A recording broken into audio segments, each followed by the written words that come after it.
अगर आपने बिहार में ज़मीन लिया हुआ है और आपने उसको मोटेशन के लिए ऑनलाइन अप्लाई किया है या ऑफलाइन किया है, तो उसमें जो है कि अस्वीकृति का अगर कभी कभी होता है कि आपने केवाला लिया है, सब चीज़ ठीक है, फिर भी जो अस्वीकृत हो जाता है तो उसका क्या कारण है। तो इसमें लिखा हुआ है कि अस्वीकृति का कारण विक्रेता एवं जमाबंदी रैयत के बीच संबंध का नहीं होना।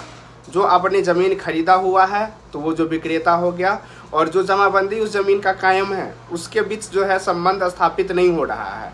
तो ये सबसे जो मेन कारण होता है, आपका जो मोटेशन नहीं होता है, आपका जो मोटेशन रिजेक्ट कर दिया जाता है। तो इसमें है कि आवेदन अस्वीकृत होने से कैसे बचे। अगर आपने ज़मीन लिया है और उसका आपने ऑनलाइन मोटेशन किया है तो वो आवेदन आपका अस्वीकृत ना हो, इसके लिए आपको क्या क्या सावधानियां बरतनी चाहिए। सबसे पहला है कि विक्रेता और जमाबंदी रैयत का एक होना श्रेयस्कर है। मतलब जो आपने जिससे ज़मीन खरीदा है वही आपका जमाबंदी रैयत होना चाहिए या तो उनके वंशज होना चाहिए। तो इससे क्या होगा कि आपका मोटेशन आपका रिजेक्ट नहीं होगा। उसके बाद है विक्रेता और जमाबंदी रैयत में संबंध स्थापित करने के लिए वंशावली उपलब्ध कराएं।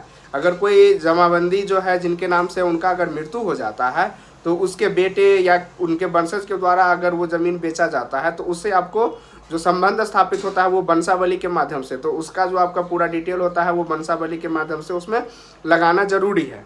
ये जानकारी ले लें कि विक्रेता ने भूमि किस प्रक्रिया और किन लोगों से प्राप्त की है। अगर हो सकता है कि जो आपका ज़मीन बेचा हुआ है या आप जो जिससे ज़मीन खरीदे है वो खतियानी रैयत हो या खतियानी वंशज हो, या हो सकता है वो ज़मीन केवाला किया हुआ है और वो भी किसी दूसरे से है, तो ये आपको पहले पूरा देख लेना होगा कि वो जो रैयत है उसको किस तरह से प्राप्त है। जमाबंदी रैयत के नाम का मिलान विक्रेता से अवश्य कर ले। मतलब जब मेन जो चीज़ें है, जो जमाबंदी जो रैयत है उनसे क्या संबंध है उनका, जो विक्रेता है वो आपको मिलान करना सबसे इम्पोर्टेंट है।